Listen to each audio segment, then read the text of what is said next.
Hi everyone! Today we're interviewing the incredible Liang, author of critically acclaimed a youth adult novel, If You Could See the Sun, which won the Reading's Young Adult Prize 2023. And she's a New York Times and indie best-selling author, and we're beyond excited to have her on our uEmpower Connect series. Miss Anne, can you tell us a little bit about yourself and the work that you do? Hi, yes, thank you so much for having me. So I am the author of three published young adult novels. If You Could See the Sun, This Time Is Real, and I Hope This Doesn't Find You. And so there's a strong romance plot or subplot in all of my books.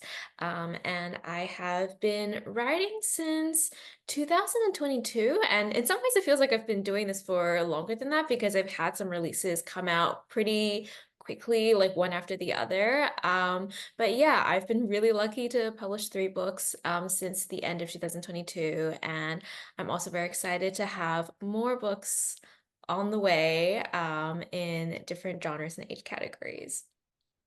That's amazing. How did you break into the writing industry, and what inspired you to accomplish all of this and become a writer?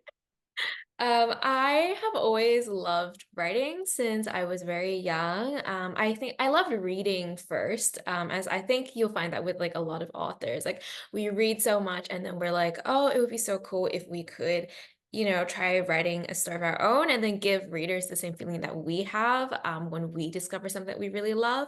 So I was doing that since I was maybe like 9 or 10, just writing like short stories for fun. But then I didn't really seriously start considering like, oh, what if I really try to become an author until uni? And that just seemed like a time when my classes were very flexible. And I was kind of like, I could see myself sort of continuing down a path of, doing a more like practical job and then kind of sticking with it if I didn't make the active effort to at least try to get something published at that time in my life. So I literally just Googled like how do I become an author because I had no idea what I was doing and I didn't really know any other writers at the time either. Like I wasn't really in the like online like writing community, which I know that's how some people like get their start and like they know these other like agented writers. So I was just trying to figure that out. And so Google WikiHow turned out to be not that bad a place to start.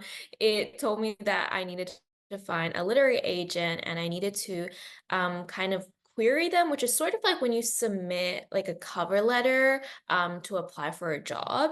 And so you're basically just like reaching out to these very fancy literary agents and you're like, hi, I wrote this book. Would you like to maybe read like a sample of it? And then if they do like it, then they might request to see the full manuscript. And then if they like that, then they'll offer you representation. So it was extremely nerve-wracking. But I got really lucky. That's how I found my current agent, Kathleen Russell. So we have been doing this together since I queried in 2020. So we've been working together for like over 4 years now. And that agent author relationship is truly so important because your agent she's like your biggest advocate. And from like editing the book or even just like deciding what book idea you might want to like focus on next to then like submitting it to publishers. So that's one of the things that I found about breaking into the industry. Like it's very, very difficult, especially in traditional publishing, to like get a book published if you don't have an agent. So I kind of needed my agent to then help me send my book off to editors at different publishing houses. And then so from there on, that's like another process called like submission. So then when you're on submission, all of these editors are like reading your work and considering it. And then if they like it, they then bring it to their team, where they'll have like the marketing department, like publicity, like sales, like all of them kind of weighing in on whether that book is something that they want to publish. And then if they like it, then they make an offer. So that's what happened in 2020 for me with my debut book, If You Could See the Sun. And that timeline can really vary because there are so many factors that go into it. Like there are a lot of people making decisions and like the book has to really like click with kind of all of those people like involved in that process. And also it comes down to just like luck and like timing and like the market.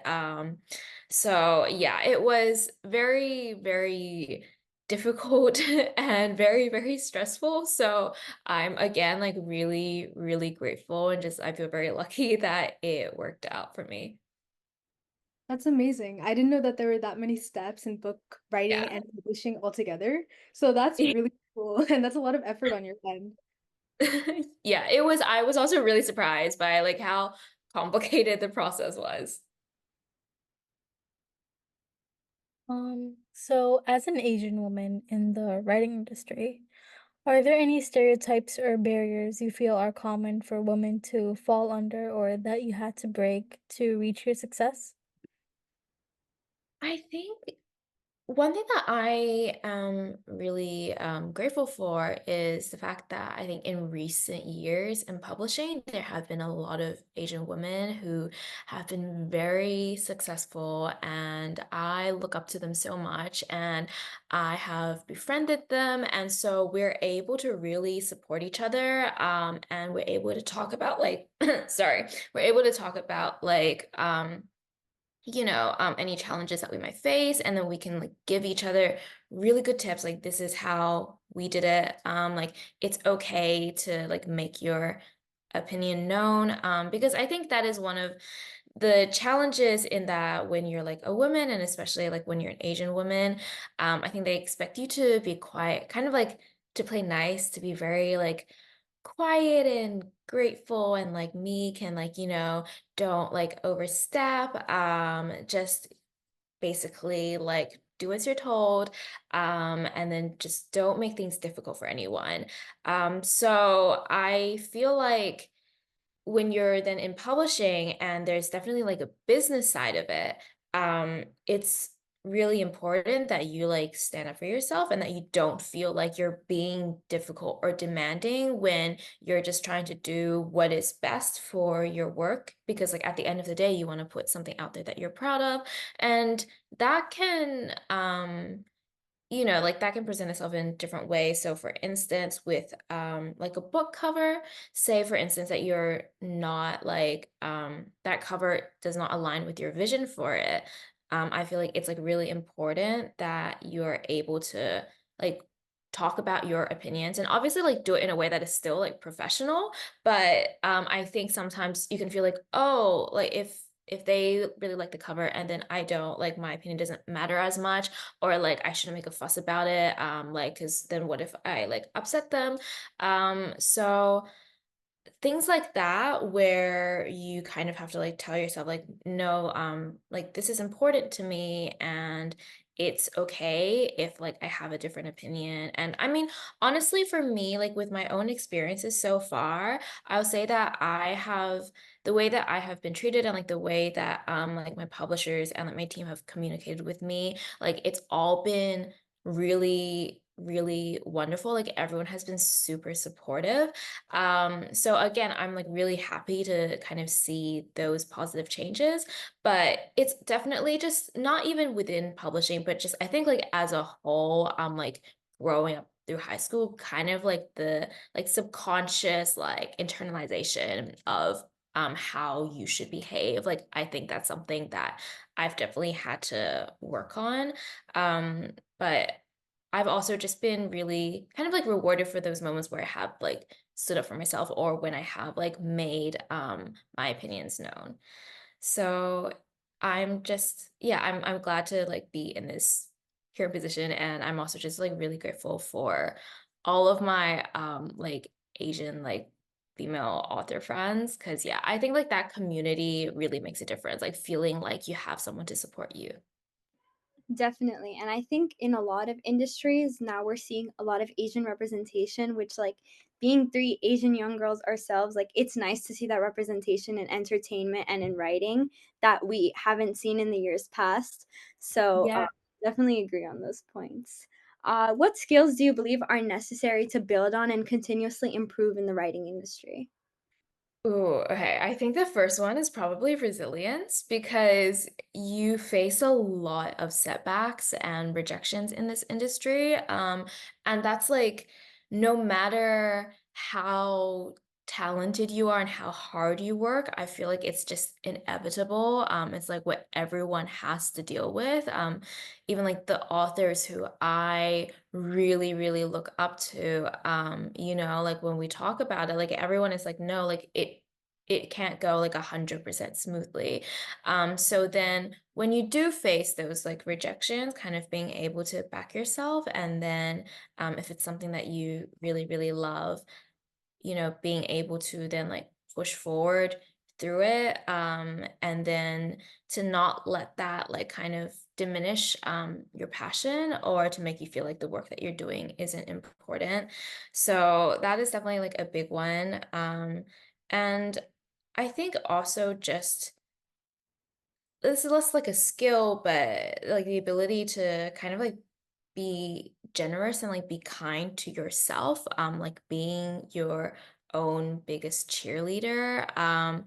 I think having that level of like self-assuredness is also really important because the deeper that you get into the industry, there are going to be a lot of different voices. And I think it's really important that you don't let that kind of like cloud your own personal vision of like what you want, because it can be very easy to let yourself be influenced by things like, oh, like maybe like this is like a really big trend right now. And then, for instance, you might be tempted to say like, oh, maybe I should like change my writing style, or like I should try to like write a book like just for this trend because like that seems to be like what everyone wants. So then being able to tell yourself like, oh, but like, is that truly something that like I'm passionate about writing? I think in terms of like longevity, that's really important. And then also, I would say just like a certain level of self-discipline, just because it can be so difficult. And I think with writing, like passion is a really huge part of it. But there are definitely going to be days when you might not feel like writing. And there are also a lot of other things that come with like being an author that's not really about the writing itself. You've also got like admin, you've got to like organize your finances, you've got like book promo. Like, so there are things that you might not necessarily always feel like doing, but then you kind of have to push yourself to do it, like get all these tasks done, especially when you're on a tight schedule, as I think a lot of authors are, and you're like balancing all of these deadlines. So having those like time management skills, and being able to like see these tasks through to completion, I think that's also like really important. Yeah, and touching back on like facing setbacks in this industry, like they say, like rejection is just redirection, and like you're like finding your path. So I think that's a really important message for people looking to step into this industry. And then, like you said, like staying true to yourself and your vision because it's like your path in life. So I think that's a really cool point. Also, I just wanted to add, we just did an interview with the dermatologist, and she also mentioned a lot about resilience. So it's really cool how in every field, resilience and persistence is really important, especially to young girls and people who want to just break into and enter that industry. So, leading into my question, what advice do you have for young girls who are hoping to work in the writing or publishing industry as a whole?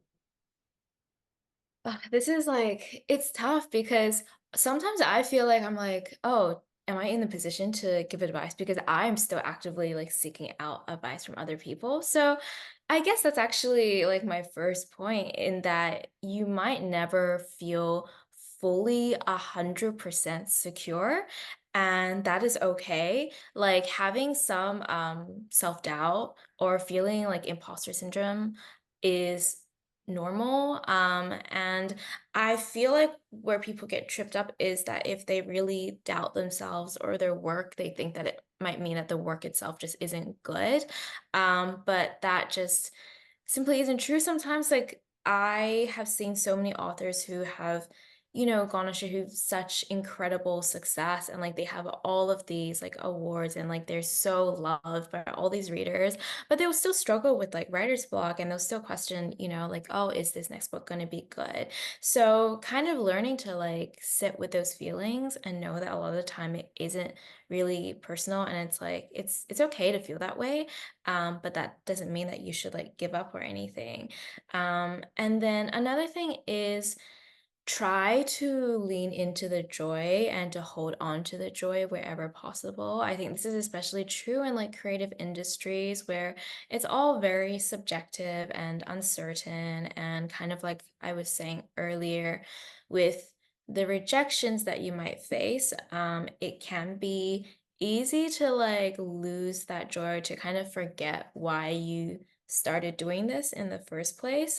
So at every opportunity that I get, whether it's like during the actual writing of the book and I'm like really enjoying a scene, or if I get like a lovely message from a reader or just some form of like encouragement from a friend, I'm like, okay, I really want to hold on to this moment. And it's like little moments like that that remind you of why you should keep going.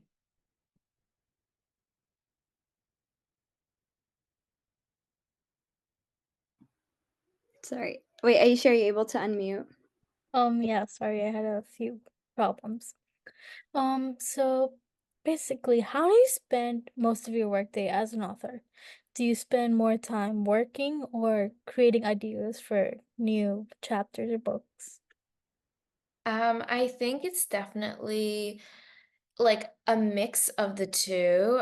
Usually when I'm like thinking of a book idea, I could be doing anything. Like I could be cooking, I could be going out on a walk, I could be showering. Like when people talk about like shower thoughts, I feel like that's actually a thing with authors. Like I've had an entire like plot line for a book come to me while I was showering, and then the second I finished drying my hair, because that was really important, that was my priority. Like after I finished blow drying my hair, I was like, I need to write this down. And then like I pitched it to my agent. So that does happen like in very unexpected places.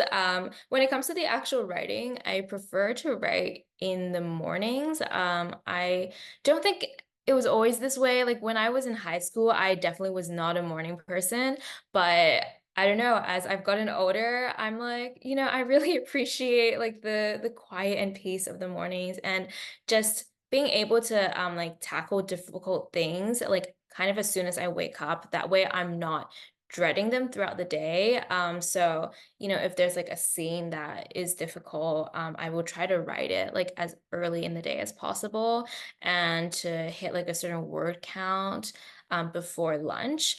And then that will free up my afternoons a little bit more. And then when it gets to like later in the day, that's when I do more admin things. So a lot of being an author is actually just like replying to emails from a lot of different people. So emails are actually like a pretty big part of my day.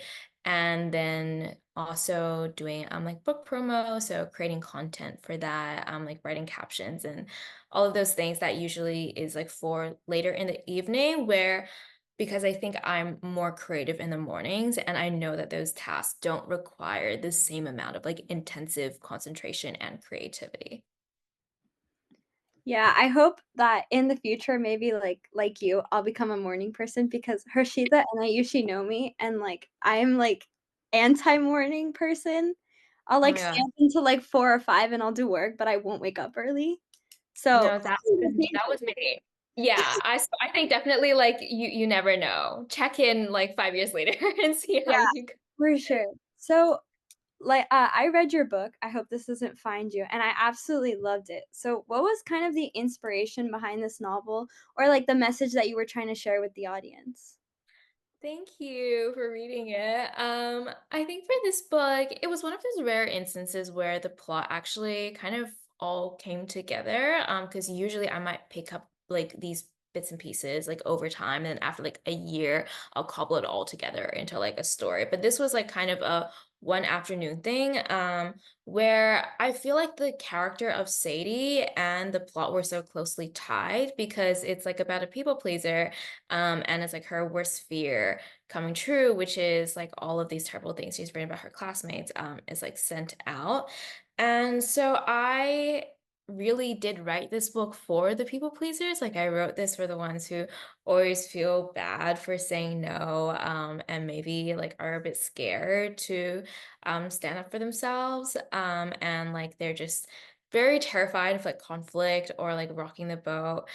So I've gotten a lot of really lovely like emails and messages from readers who are like, yeah, like I'm also kind of like a recovering people pleaser, or like I currently am like a people pleaser, but then reading about Sadie's slow growth throughout the book kind of inspired me to like kind of reevaluate, or it gave me like the confidence to start like standing up for myself more, which is really what I wanted to like achieve, what I hoped that would readers would get out of this book. So that's made me really happy. And it was also kind of just inspired by my own arc in high school, where I remember like doing group projects and things like that. And I was always the person who was like, no, no, no, it's okay, guys. Like, I can do all the work. It's fine. It's totally okay. And I would be like secretly just like really, really stressed about it.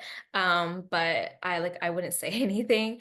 And then I think when I wrote I Hope This Doesn't Find You, it had been like 5 or 6 years after I'd graduated. So I think I was able to look back at my high school self with like a new perspective. And so I think a lot of the times when I'm writing like my young adult books, I'm kind of thinking of what is something that would have been really nice and like that would have really helped me when I was like the same age as these characters. That's really cool. I like how you keep on connecting like the high school experience to your books, because we're all in high school and we definitely experience all of these things. And yeah, it's really like the idea that something from high school can lead into your career and also like development and growth is really amazing. So kudos to you on that. But my question is, do you have any new projects coming out that you'd like to talk about or anything like that? Yes, I'm really excited about my next book, A Song to Drown Rivers, because it's my first adult book, and it's also my first historical fantasy. So it's a new genre and a new age category. And my previous three books have all been on the happier side. But my next book, the tone is definitely a little heavier, a bit darker and sadder. So I felt like I was able to challenge myself as a writer when I was drafting it. So it's called A Song to John Rivers, and that is out officially in the US on the 1st of October. And I have another young adult book called I'm Not Just a Good Chan, which is it's kind of like dark academia and magical realism. And it's about a girl who gets rejected from every Ivy League she applies to, and so she makes a wish to become her perfect cousin. But her wish comes true, and she literally wakes up in her cousin's body, and she's trying to navigate life as like the perfect student, knowing that she's an imposter. So it's actually like a metaphor for imposter syndrome, but then done kind of literally, while she's trying to not get caught. So I'm also very, very excited to share more about that. And that is coming out in January of next year. And then we also recently announced a rom-com that is coming out next year as well, called Never Thought I'd End Up Here. And that's like a travel romance about a former model who is trying to get revenge on the boy who ruined her life. And so that was really fun to write. And part of it is done in Shanghai. And I actually got to write it while I was in Shanghai myself. So I was feeling like just super inspired. And it was also just like a nice excuse to try out all of the food because I was like, this is for book research. So that is coming out in June of next year. Like that's those books sound really cool. So to wrap up our meeting, do you have any advice for our audience or things you would like to share? I think if you're someone who wants to be a writer and maybe you want to get like a book published, the first thing and what like I really remember struggling with is this idea of like, do I get to call myself a writer? And I remember like another author telling me at the time like if you write, then you are instantly like a writer. Like there's no barrier to it. You don't have to achieve a certain thing before you start thinking of yourself as that. So yeah, if you're a writer, then it's just because like you love writing. You don't have to like overcomplicate it or feel like that's like something like a goal or like a certain title that you need to hit. And then another thing is just that there are definitely going to be times when people might be a bit skeptical about you heading into a career field that is less stable. And I think, again, especially if you are, say, like an Asian girl, and people might kind of like question you a little bit. And it's already hard enough as it is when you're like doubting yourself. And then so when you're getting that like external feedback as well of like, are you sure this is something that you want to do? So in moments like that, I think you just have to remember that for almost anything, like people will have trouble believing in something that like they don't see yet. Like people will only really be able to say like, oh, this person was like successful when they have like the hindsight, like when they're looking back at it and it's like you've already done this and that and you have those like tangible results. But for every single person who has gotten into the industry, there was that period of time when they didn't have any like tangible results, and when nobody was able to see like the actual outcome of their work just yet. And so I think that is like the most challenging period, and it's also during that period when you have to be your own like biggest supporter, and it's during that period where if this is something that you really want, that like you shouldn't give up, because if you're able to like push through that, then that's when you start seeing like all of those like the results and like the rewards. And because I've also witnessed like my friends like their journeys through publishing, and it's just something that like everyone goes through. So yeah, it's hard and I wish it didn't have to be so hard, but it's not something that is like forever. So yeah, and I'm just sending all the good vibes and like the best of luck to everyone who is like on their own publishing journey, because yeah, it's tough, but it really is very, very rewarding. Yeah, I think I especially like we resonate with what you say about like the kind of the Asian stereotype of, there's a certain career, there's like a certain idea of like what is successful and what is not successful. So I think that that's such an important point because, whenever you say that, let's say you're not going to math or you're not going to med, Yeah. it's like, oh, like, what are you doing? But I Yeah. think that the belief in like what you're doing and like the vision that you see for your life, I think that's so important. So Yeah, it really is. Yeah, and I also just wanted to add to Aadya that I love how you keep on bringing everything to passion, because passion crushes like doubt, that inner doubt and that outer doubt that other people have. And it's really there, that doubt. So it's really cool that you keep on mentioning how passion drives you and how it connects to all your work. So thank you so much, Miss Anne. We sincerely appreciate your taking the time to speak with us and the uEmpower audience. We love your work and we hope to continue to stay in touch. Thank you so much for having me. I had the best time.